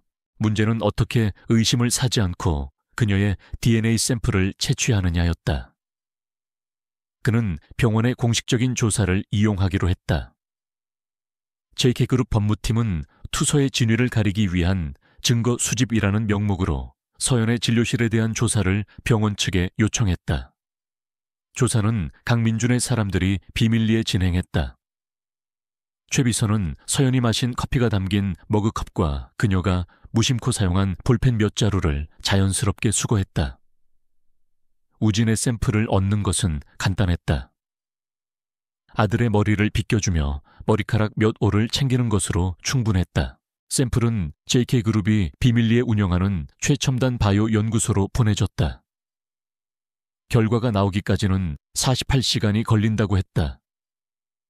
그 이틀이라는 시간은 민준에게 지옥처럼 길게 느껴졌다. 그는 회사의 모든 업무에서 손을 뗀 채 오직 초조하게 시간을 보냈다. 거대한 사무실을 끊임없이 서성거렸고 고급 위스키를 몇 잔이나 들이켰지만 타는 듯한 갈증은 가시지 않았다. 그는 희망과 절망의 경계선 위에서 아슬아슬한 줄타기를 하고 있었다.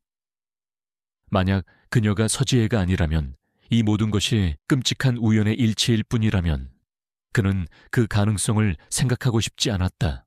결과를 기다리는 동안 그는 5년 만에 처음으로 아내와 함께 살았던 평창동의 본가로 향했다. 지금은 계모인 한미경 회장이 살고 있는 곳이었지만 2층에 있는 지혜의 서재만큼은 자신이 결혼할 때 쓰던 물건들을 보관한다는 핑계로 폐쇄해둔 상태였다. 그는 그곳에서 아내의 흔적을, 자신이 놓쳤을지도 모르는 또 다른 단서를 찾고 싶었다. 서재 문을 열자 5년의 시간이 먼지처럼 내려앉은 공간이 그를 맞았다. 모든 것이 그대로였다. 그녀가 읽던 책이 책상 위에 펼쳐져 있었고 그녀가 쓰던 페니펜고지에 꽂혀 있었다. 마치 방의 주인만 잠시 외출한 것 같았다. 민주는 천천히 방을 둘러보다가 그녀의 화장대 앞에 멈추어 섰다. 그는 떨리는 손으로 가장 아래 서랍을 열었다. 그 안에는 벨벳으로 된 작은 보석 상자들이 가득했다. 그는 상자들을 하나씩 열어보았다. 결혼 반지, 기념일에 선물했던 귀걸이, 그리고 비어있는 상자 하나. 그가 그녀에게 처음으로 선물했던 오르골 로켓 목걸이가 담겨있던 상자였다. 이것으로 서연이 발견 당시 쥐고 있었다는 그 로켓이 지혜의 것이라는 사실이 다시 한번 확인되었다. 그는 다른 상자를 열었다. 그 안에는 심플한 은목걸이 하나가 들어있었다. 작은 초승달 모양의 펜던트가 달린 목걸이였다. 결혼 1주년 기념 선물이었다. 지혜는 이 목걸이를 무척이나 아껴서 거의 매일같이 하고 다녔다. 민주는 목걸이를 손에 쥐었다. 차가운 은의 감촉이 그의 손바닥으로 전해졌다. 바로 그 순간 그의 뇌리에 번개처럼 한 장면이 스쳐 지나갔다. 며칠 전 서연의 진료실에서 있었던 일, 그녀가 우진이를 진찰하기 위해 허리를 숙였을 때 의사 가운에 V넥 사이로 무언가 반짝였던 것을 그는 분명히 보았다. 가느다란 은색 체인. 그때는 경황이 없어 무심코 지나쳤지만 지금 생각하니 소름이 끼쳤다. 설마 그 목걸이가. 그는 확인해야만 했다. 당장 민주는 즉시 병원으로 차를 몰았다. 그는 초에 비서를 시켜 커다란 꽃바구니를 준비하게 했다. 아들을 잘 돌봐주셔서 감사하다는 지극히 상식적인 이유를 만들어냈다. 그는 우진의 손을 잡고 서연의 진료실 문을 노크했다. 갑작스러운 방문에 서연은 놀란 표정이었지만 이내 미소를 지으며 그들을 맞았다. 회장님, 우진아, 어쩐 일이에요? 윤 선생 덕분에 우리 아들이 많이 좋아졌어. 이건 작은 성의 표시요. 민주는 우진에게 꽃바구니를 건네주며 눈짓을 했다. 우진이는 아빠의 의도를 알아차리고 아장아장 걸어가 서연에게 꽃바구니를 내밀었다. 어머, 고마워라. 서연은 활짝 웃으며 몸을 숙여 우진이가 내민 꽃바구니를 받았다. 바로 그 순간이었다. 그녀가 허리를 숙이자 블라우스 깃 안쪽에 숨어있던 은색 체인이 모습을 드러냈다. 그리고 그 끝에는 어둠 속에서 빛나는 작은 초승달 하나가 매달려 있었다. 민주는 숨을 멈췄다. 틀림없었다. 5년 전 그가 사랑하는 아내의 목에 직접 걸어주었던 바로 그 목걸이였다. 모든 의심이 사라지고 거대한 확신이 그의 온몸을 덮쳤다. 유전자 검사 결과는 이제 단순한 확인 절차에 불과했다. 그의 눈앞에 서 있는 이 여자. 윤서연은 그의 아내 서지혜였다. 그는 서연에게 형식적인 감사 인사를 건네고 서둘러 병원을 빠져나왔다. 심장이 미친 듯이 뛰고 있었다. 채에 올라타자마자 주머니 속의 휴대폰이 진동했다.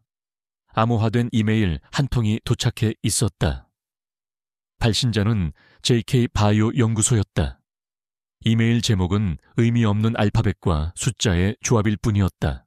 돌아올 수 없는 강을 건너는 심정으로 그는 떨리는 손가락으로 메일을 열었다. 화면에는 복잡한 유전자 마커 데이터와 전문 용어들이 나열되어 있었다. 그는 그 모든 것을 건너뛰고 스크롤을 내려 문서의 가장 마지막 부분을 확인했다. 그곳에는 평범하고도 잔인한 문장이 적혀 있었다. 진짜 확인 검사 결과 검체 A 강우진과 검체 B 윤서연의 모계관계 성립 확률은 99.9999%입니다. 서울 도심의 소음이 그의 귓가에서 사라졌다. 세상이 멈춘 것 같았다. 그의 눈에는 오직 모니터 위에 그 한 문장만이 보였다. 사실이었다. 그의 아내가 살아있었다. 그렇다면 지난 5년간의 그의 삶은 대체 무엇이었단 말인가? 그녀의 죽음을 애도하며 보냈던 시간들, 그녀를 지키지 못했다는 죄책감에 스스로를 학대했던 밤들, 그 모든 것이 거대한 거짓 위에 세워진 신기루였다. 그는 가장 가까운 사람들에게 철저히 기만당했다. 엄청난 배신감이 파도처럼 그를 덮쳤다. 그의 단단하게 통제된 감정의 댐이 무너져 내렸다. 그의 굳게 담은 입술 사이로 뜨거운 숨이 터져 나왔고 그의 눈에서 눈물 한 방울이 흘러내려 굳은 뺨을 적셨다. 하지만 그 눈물은 곧바로 증발해버렸다. 슬픔과 안도감이 있던 자리를. 이제는 모든 것을 불태워버릴 듯한 차갑고 무서운 분노가 대신 채우고 있었다. 그는 휴대폰을 쥔 손에 힘을 주었다. 조사와 확인의 시간은 끝났다. 이제 심판의 시간이었다. 과학이 내린 최종 판결문을 손에 쥔 강민주는 더 이상 지체하지 않았다. 진실을 확인한 그날 밤, 그의 차는 평창동에 위치한 본가를 향해 어둠을 가르고 있었다. 그곳은 그의 아버지와 유년 시절의 추억이 깃든 곳이었지만 아버지가 돌아가시고 계모인 한미경 회장이 집의 주인이 된 이후로는 그에게 가시방석처럼 불편한 공간일 뿐이었다. 그는 아무런 예고 없이 저택의 문을 열고 들어섰다. 갑작스러운 그의 등장에 고용인들이 놀라 허리를 숙였지만 그는 눈길 한 번 주지 않고 곧장 한미경의 개인 서재가 있는 안채로 향했다. 그의 온몸에서는 누구도 감히 막아설 수 없는 차가운 분노의 기운이 뿜어져 나오고 있었다. 한미경은 다도실에서 홀로 차를 마시고 있었다. 우아한 자태로 찻잔을 들어 올리는 그녀의 모습은 평화롭고 고요해 보였다. 그러나 쾅 하는 소리와 함께 문이 열리고 민준이 들어서자 그 평화는 산산조각 났다. 네가 어쩐 일이냐? 이 밤중에 들어올 땐 노크를 해야 한다는 것도 잊은 게냐. 한미경은 놀란 기색을 감추고 특유의 우아하지만 가시 돋친 목소리로 그를 꾸짖었다. 민주는 그녀의 말에 대꾸하지 않았다. 그는 성큼성큼 다가가 그녀의 맞은편에 앉았다. 그리고 아무 말 없이 주머니에서 종이 한 장을 꺼내 찻상 위로 미끄러뜨렸다. JK 바이오 연구소의 로고가 선명한 유전자 검사 결과 보고서였다. 한미경의 시선이 종이 위로 향했다. 친자 관계 성립 확률 99.99%. 그 문장을 읽는 순간 그녀의 동공이 아주 미세하게, 그러나 분명히 흔들렸다. 찰나의 순간이었지만 민주는 그 변화를 놓치지 않았다. 그녀의 완벽한 가면 아래 숨겨져 있던 균열의 순간이었다. 하지만 그녀는 노련한 사람이었다. 그녀는 금세 평정을 되찾고는 어처구니 없다는 듯 헛웃음을 터뜨렸다.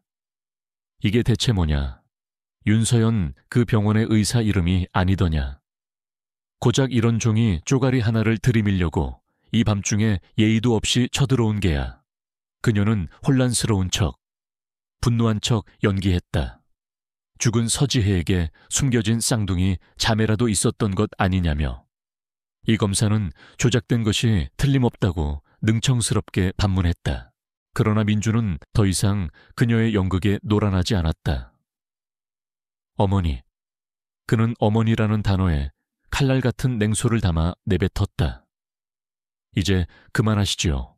그 역겨운 영인은 그는 검사지를 손가락으로 톡톡 두드리며 얼음처럼 차가운 목소리로 말을 이었다. 그 여자가 발견된 날은 지혜가 죽은 바로 그날입니다. 그 여자가 발견될 때 쥐고 있던 로켓은 제가 지혜에게 선물했던 것입니다. 그 여자가 지금 목에 걸고 있는 목걸이 또한 제가 지혜에게 주었던 것입니다. 그리고 그 여자는 제 아들 우진이에게 지혜가 직접 만든 자장가를 불러주었지요. 민준이 한마디 한마디 내뱉을 때마다 한미경의 얼굴에서 핏기가 사라졌다. 그는 마치 유능한 검사가 범인을 신문하듯 흔들림 없는 목소리로 사실관계를 하나씩 읊었다. 궁지에 몰린 한미경은 전략을 바꾸었다. 그녀는 영희 대신 분노를 택했다. 네가 지금 제정신이냐? 고작 그 계집 하나에게 홀려서. 죽은 내 아내를 모욕하려는 게야. 서지혜는 죽었어. 이 두 눈으로 내가 직접 확인했단 말이다. 그녀는 가슴을 치며 소리쳤다. 그것은 그녀의 마지막 발악이자 치명적인 실수였다. 민준의 입가에 얼음 같은 미소가 떠올랐다. 직접 확인하셨다고요? 흥미롭군요. 시신이 너무 심하게 훼손되어 관 뚜껑조차 열 수 없었다고. 지혜의 아름다운 모습만 기억하게 해주고 싶다며 제게 친히 말씀하신 분이 바로 어머니 아니셨습니까? 대체 어떻게, 무엇으로 그 시신이 서지혜라는 것을 그렇게 확신하셨습니까? 덫에 걸려든 것이다. 한미경의 얼굴이 하얗게 질렸다. 그녀는 민준이 이미 모든 것을 의심하고 있다는 것을 깨달았다. 관 속에 있던 시신이 가짜였다는 것까지. 더 이상 거짓말이 통하지 않자 그녀는 본색을 드러냈다. 그녀의 목소리에서 우아함은 사라지고 독사 같은 위협이 담겨 있었다. 그래, 네 말이 모두 사실이라고 치자. 그래서 어쩔 테냐. 5년이나 지난 일을 들춰서 뭘 어쩌겠다는 게야. 이 일이 세상에 알려지면 JK그룹은 어떻게 될 것 같으냐. 총수의 아내가 죽지 않았는데 죽었다고 발표하고 회장 일가가 살인 미수 사건에 연루되었다는 추문이 터지면 주가는 폭락하고 이 사회는 너를 끌어내리려 할 게다. 너는 내 자리와 나 아비가 평생을 바쳐 이룩한 이 제국을 고작 계집 하나 때문에 잿더미로 만들 셈이냐. 그것은 회유인 동시에 협박이었다. 그녀는 민준이 가진 가장 큰 책임감, JK그룹의 총수라는 자리를 걸고 넘어졌다. 하지만 그녀는 민준을 완전히 잘못 보고 있었다. 민주는 자리에서 일어났다.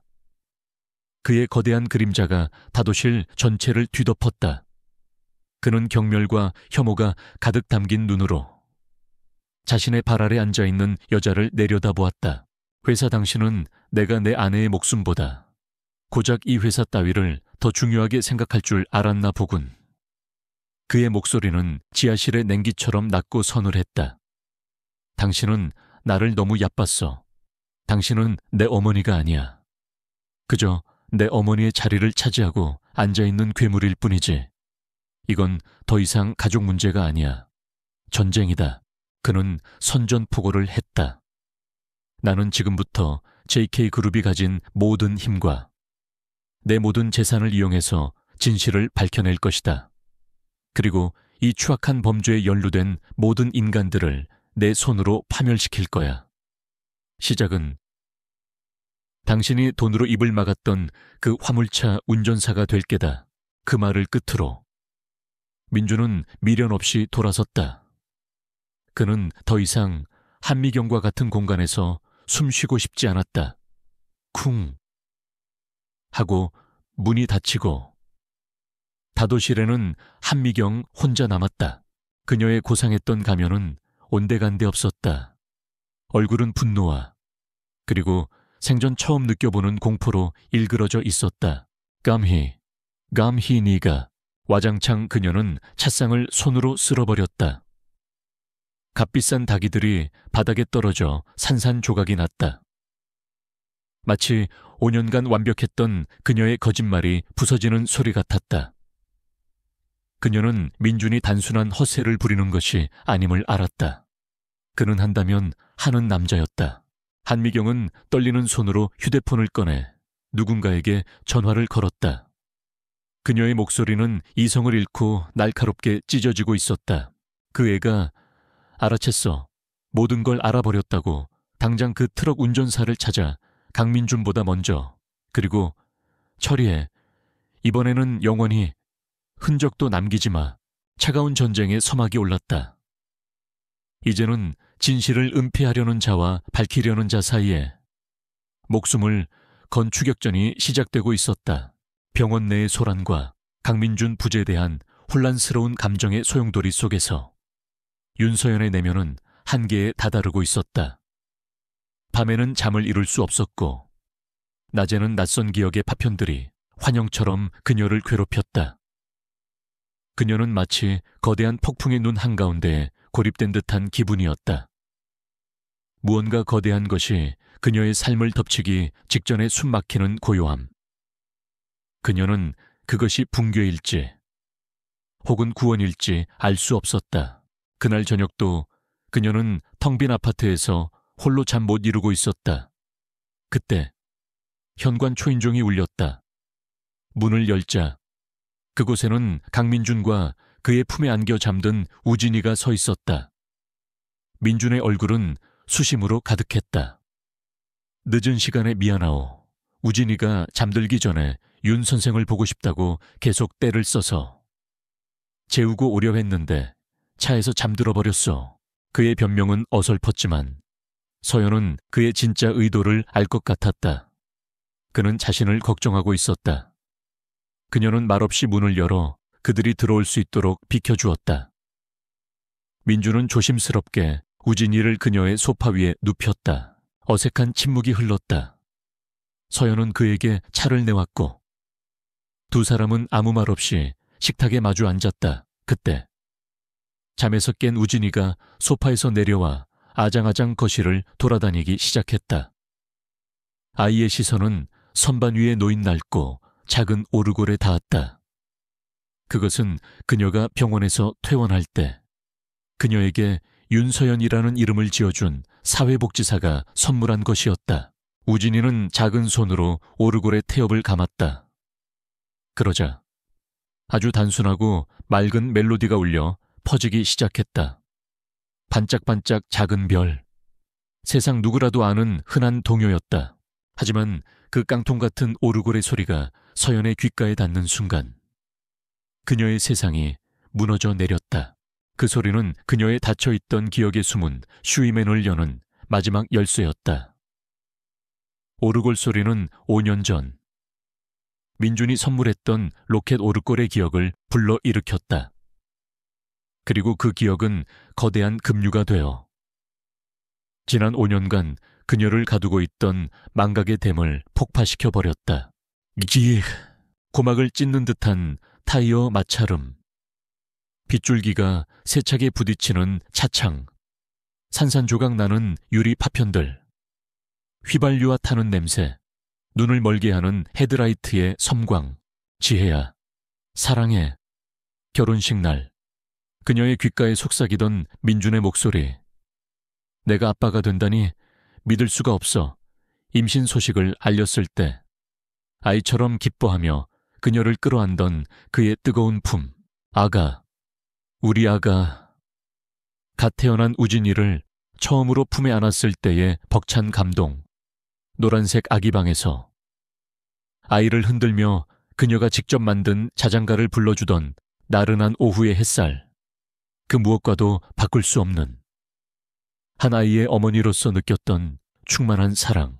행복했던 기억들이 파노라마처럼 스쳐 지나간 후 곧바로 지옥 같은 마지막 기억이 그녀를 덮쳤다. 사고 직후 그녀는 박살난 차 안에서 간신히 기어 나왔다. 온몸이 부서지는 듯한 고통 속에서 의식은 희미했다. 그때 한 남자가 다가왔다. 구조대원인 줄 알았다. 하지만 아니었다. 그 남자의 얼굴을 본 순간 그녀는 온몸이 얼어붙었다. 늘 한미경 회장의 그림자처럼 붙어 다니던 비서실장 김 집사였다. 그는 아무 말 없이 피투성이가 된 그녀의 머리채를 잡아 끌었다. 아, 안 돼. 그녀는 살려달라고 애원하려 했지만 목소리가 나오지 않았다. 그는 그녀를 짐짝처럼 질질 끌고 가 가드레일 너머에 어두운 낭떠러지 아래로 던져버렸다. 추락하는 짧은 순간 그녀는 그의 차갑고 감정 없는 눈을 보았다. 그는 그녀를 향해 나직이 말했다. 회장님의 뜻입니다. 서연. 아니. 서지혜는 비명을 지르며 바닥에 주저앉았다. 그녀의 머릿속에서 모든 기억이 제자리를 찾았다. 그녀는 더 이상 기억을 잃은 의사 윤서연이 아니었다. 그녀는 강민준의 아내이자 강우진의 어머니 서지혜였다. 남편과 아들을 빼앗기고 5년 동안 자신의 존재조차 잊은 채 살아야 했던 비참한 여자였다. 지혜씨 서지혜, 민준이 달려와 그녀를 부축했다. 그는 모든 것을 직감했다. 그녀의 기억이 돌아온 것이다. 지혜는 초점 없는 눈으로 허공을 헤매다. 천천히 자신을 부르는 남자를 바라보았다. 그의 얼굴이, 그토록 그리워했던 남편의 얼굴이 눈물 너머로 서서히 선명해졌다. 준 씨. 그녀의 입에서 5년 만에 처음으로 그의 이름이 흘러나왔다. 민준은 그녀를 힘껏 끌어안았다. 살아 돌아와 줘서 고맙다는 말도, 그동안 미안했다는 말도 할 수 없었다. 그저 터져나오는 울음을 삼키며 아내를 부숴줘라 안을 뿐이었다. 바로 그 순간 민준의 주머니에서 휴대폰이 격렬하게 진동했다. 그는 아내를 품에 안은 채 떨리는 손으로 전화를 받았다. 최 비서였다. 회장님 잡았습니다. 화물차 운전사. 박만철을 확보했습니다. 최 비서의 목소리는 다급했다. 그들은 한미경 회장이 보낸 패거리들보다 한 발 빨랐다. 나라의 가장 끝에 있는 외딴 어촌 마을에서 그들은 막 박만철을 차에 태워 어디론가 끌고 가려던 자들을 제압하고 그를 구해낸 참이었다. 민주는 아내를 돌아보았다. 그녀는 여전히 그의 품에서 흐느끼고 있었다. 그는 아내의 어깨를 붙잡고 눈을 맞추며 물었다. 지혜야, 기억나 당신을 해치려 했던 사람. 그 남자의 얼굴이 기억나느냐고. 지혜는 눈물에 젖은 얼굴로 고개를 끄덕였다. 그녀의 목소리는 증오와 공포로 가늘게 떨리고 있었다. 김 집사, 한미경 회장님의 김 집사였어요. 동시에 수화기 너머에서 최 비서의 목소리가 다급하게 이어졌다. 회장님, 박만철이 모든 것을 자백하고 있습니다. 5년 전 자신에게 돈을 주며 입을 막았던 사람. 사고 현장에서 피투성이 여자를 차에서 끌어내던 남자가 한미경 회장의 비서실장 김집사라고 합니다. 두 개의 증언이 5년의 시간을 뛰어넘어 하나의 진실을 향해 완벽하게 합쳐졌다. 사건의 목격자와 사건의 피해자, 두 사람 모두가 같은 인물을 범인으로 지목했다. 그리고 그 인물은 한미경 회장과 직접적으로 연결된 유일한 고리였다. 민주는 흐느끼는 아내를 더욱 강하게 끌어안았다. 이제 진실을 숨길 필요도, 혼자서 싸울 필요도 없었다. 그들은 이제 함께였다. 그의 눈빛에서 슬픔과 혼란은 사라지고 강철 같은 복수심과 결의가 자리 잡았다. 그는 아내의 귓가에 나직하지만 단호한 목소리로 속삭였다. 이제 다 끝났어. 우리가 저들에게 지난 5년의 모든 날들에 대한 대가를 치르게 해줄 거야. 폭풍 속에서 두 사람은 마침내 하나가 되었다. 이제 남은 것은 모든 것을 앗아간 자들을 향한 처절한 응징뿐이었다. 자신이 보낸 자들이 실패했으며 모든 진실을 알고 있는 유일한 증인인 화물차 운전사가 강민준의 손에 들어갔다는 사실을 알게 된 순간 한미경은 자신이 코너에 몰렸음을 직감했다. 우아한 가면 뒤에 숨겨져 있던 그녀의 이성이 마침내 끊어졌다. 궁지에 몰린 짐승은 가장 위험한 법이다. 그녀는 서재에서 충직한 수족인 김집사를 마주하고 있었다. 그녀의 얼굴에서는 더 이상 품위를 찾아볼 수 없었다. 오직 도끼만이 서려 있었다. 내가 이대로 무너질 것 같으냐. 그녀의 목소리는 뱀처럼 쉭쉭거렸다. 내가 평생을 바쳐 이룬 것들을 고작 그 계집애 하나 때문에 모두 빼앗길 수는 없어. 민준이가 가장 소중하게 생각하는 것, 그것을 빼앗아 숨통을 끊어 놓을 것이다. 아이를 데려와. 김집사의 얼굴이 굳어졌다. 그것은 선을 넘는, 돌아올 수 없는 강을 건너는 일이었다. 회장님, 그것만은. 닥쳐. 한미경이 날카롭게 소리쳤다. 아이만 우리 손에 있으면. 강민주는 모든 것을 포기할 게다. 가진 주식 전부를 내게 넘기고 그 계집과 함께 이 나라를 영원히 떠나라고 할 것이다. 그 후에 아이는 적당히 처리하면 돼. 이게 마지막 기회야. 가서 준비해. 그들의 마지막이자 가장 사악한 계획이 실행에 옮겨지는 동안 강민준의 펜트하우스는 거대한 전쟁을 준비하는 요새와도 같았다. 기억을 되찾은 서지혜는 더 이상 트라우마에 시달리는 연약한 피해자가 아니었다. 그녀의 눈빛은 아들을 지키려는 어미의 맹렬한 결의로 불타고 있었다. 민준과 지혜는 함께 전략을 세웠다.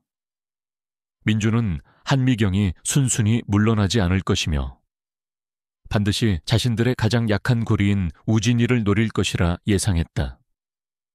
그는 즉시 아들을 둘러싼 경호를 몇 배로 강화했다.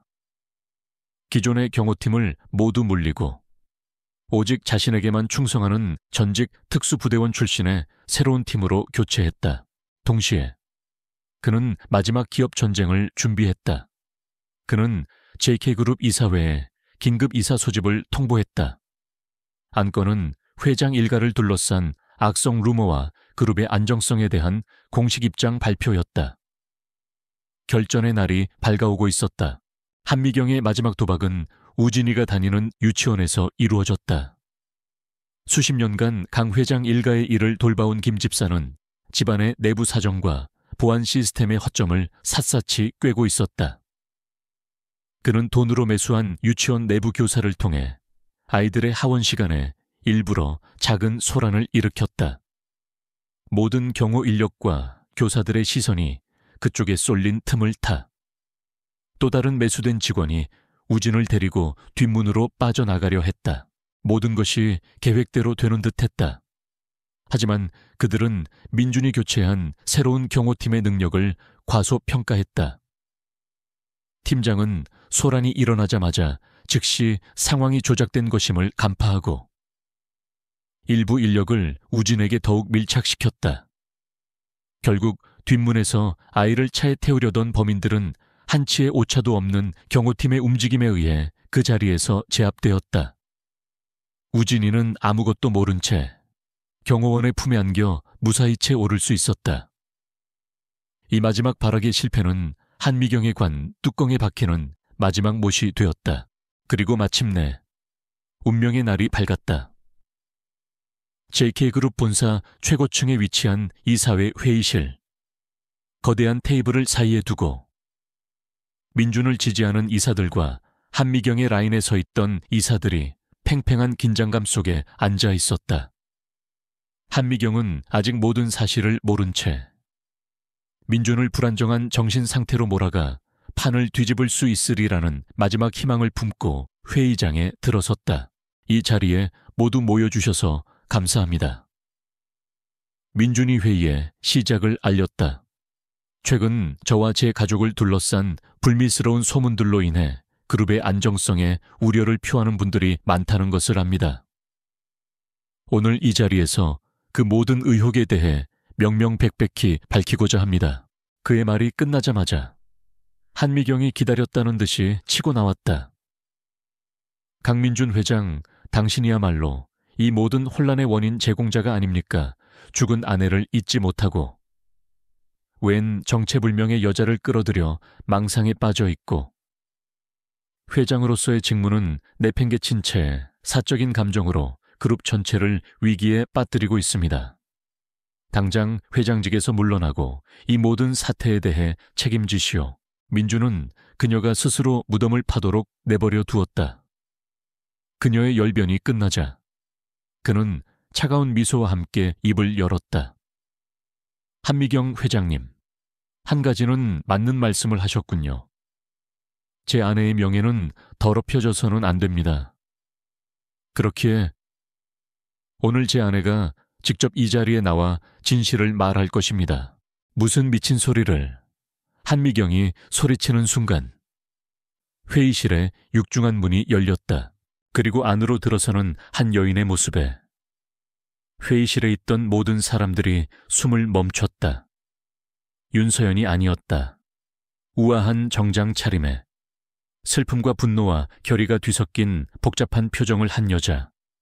5년 전 모두가 죽었다고 알고 있던 바로 그 사람, 서지혜였다. 회의장은 아수라장이 되었다. 이사들은 경악을 금치 못하며 자리에서 일어났다. 한미경은 유령이라도 본 듯 새하얗게 질린 얼굴로 지혜를 바라보았다. 여러분께 제 아내 서지혜를 소개합니다. 민준의 선언과 함께 복수의 서막이 올랐다. 민준과 지혜는 준비한 모든 증거를 스크린 위에 차례대로 띄웠다.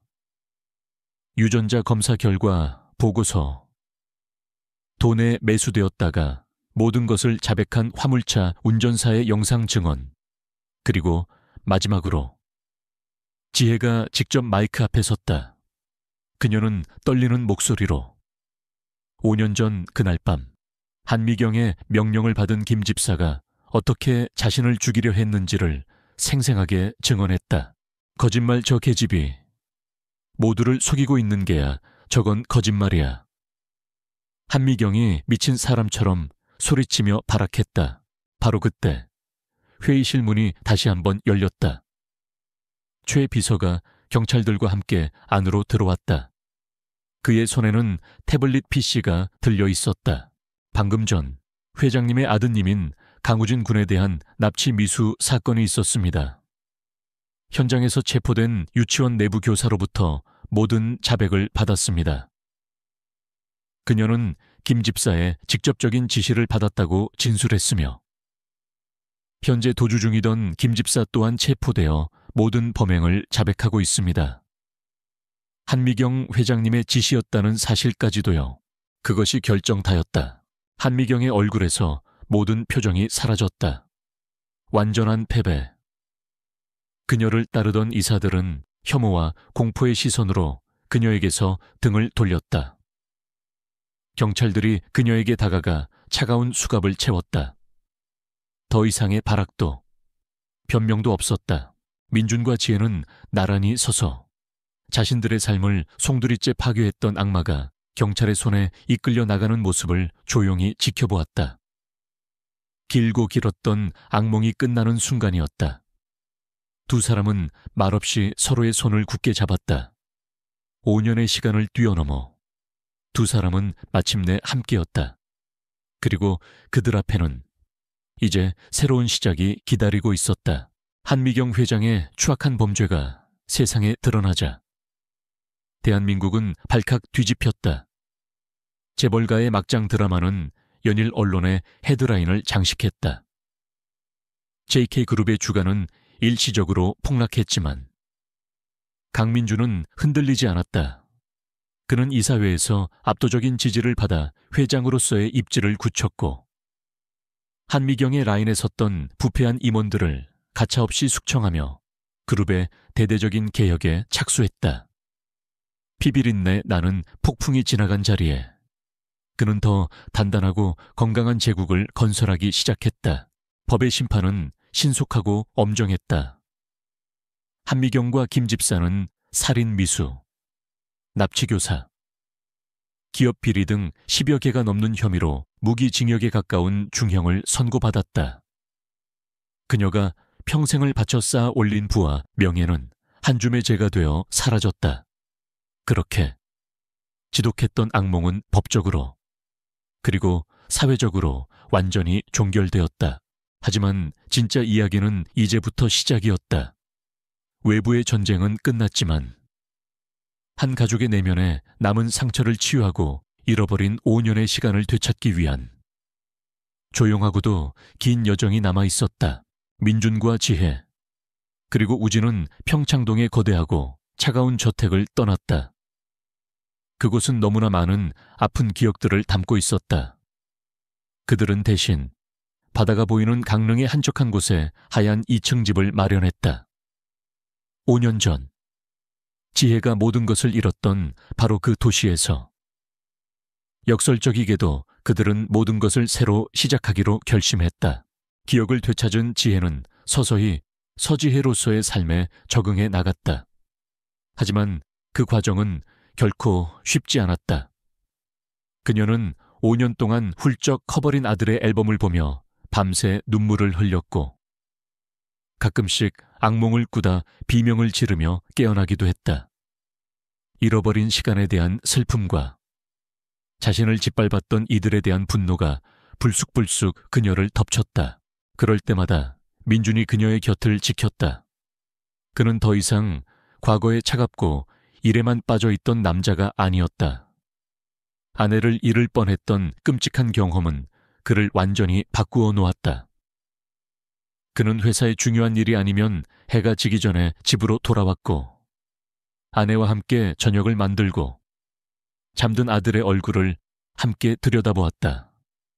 미안해 하지 마. 그는 앨범을 보며 우는 지혜를 뒤에서 끌어안으며 속삭였다. 우리가 잃어버린 시간보다 앞으로 함께할 시간이 훨씬 더 길 테니까 내가 그렇게 만들 거야. 약속해. 그의 따뜻한 위로 속에서 지혜의 얼어붙었던 마음은 서서히 녹아내렸다. 가족의 치유 과정의 중심에는 우진이가 있었다. 엄마의 귀환은 아이의 다쳤던 마음에 기적과도 같은 변화를 가져왔다. 아이는 더 이상 자신만의 세계에 갇혀 있지 않았다. 선택적 함구증은 거짓말처럼 사라졌고 아이는 제잘제잘 수다쟁이가 되었다. 이제 우진이는 지혜의 품에 안겨 엄마, 엄마하고 부르는 것을 가장 좋아했다. 하지만 아이는 민준에게는 여전히 아빠라고 부르지 않았다. 민준을 싫어하는 것은 아니었지만 아이에게 아빠라는 존재는 지난 5년간의 침묵과 외로움의 시간과 연결되어 있는 듯했다. 민준은 서두르지 않았다. 그는 묵묵히 아들의 곁에서 아들이 마음의 문을 열어줄 때까지 기다려주기로 했다. 그렇게 사계절이 한번 바뀌었다. 사건이 있은 지 1년 후, 따스한 햇살이 쏟아지는 어느 봄날이었다. 강릉의 하얀 집 앞마당에서는 우진이의 6번째 생일 파티가 열리고 있었다. 거창한 파티는 아니었다. 민준과 지혜, 그리고 우진, 세 사람뿐인 단란한 시간이었다. 생일 축하해. 우리 아들. 지혜는 직접 만든 케이크에 촛불을 켜며 활짝 웃었다. 우진이는 신이 나서 박수를 치며 촛불을 껐다. 자, 이건 아빠 선물. 민주는 조금은 쑥스러운 표정으로 커다란 선물 상자를 내밀었다. 상자 안에는 멋진 비행기 조립 모델이 들어있었다. 아빠랑 같이 만드는 거야. 우진이는 선물을 받아들고는 잠시 민준의 얼굴을 빤히 쳐다보았다. 아이의 까만 눈동자는 여러 가지 감정이 스쳐 지나갔다. 지난 1년간 아빠가 얼마나 자신과 엄마를 위해 노력했는지 아이는 다 알고 있었다.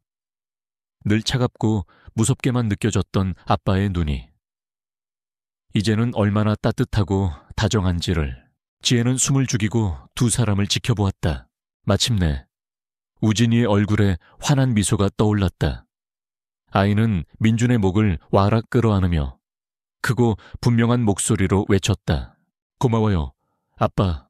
그 한마디에 민준의 세상이 완성되었다. 그는 떨리는 팔로 아들을 힘껏 끌어안았다. 눈가가 뜨거워지는 것을 느꼈다. 5년의 세월을 뛰어넘어 그는 비로소 진짜 아버지가 된 것 같았다. 우진이는 아빠의 품에서 고개를 돌려 눈물 글썽이는 엄마를 보며 다시 한번 외쳤다. 사랑해요, 엄마, 아빠, 그리고 엄마. 마침내 하나가 된 그 이름들이 푸른 하늘 아래 따스한 봄바람을 타고 울려 퍼졌다. 민준과 지혜는 서로를 마주보며 미소 지었다. 두 사람의 눈에는 기쁨의 눈물이 가득했다.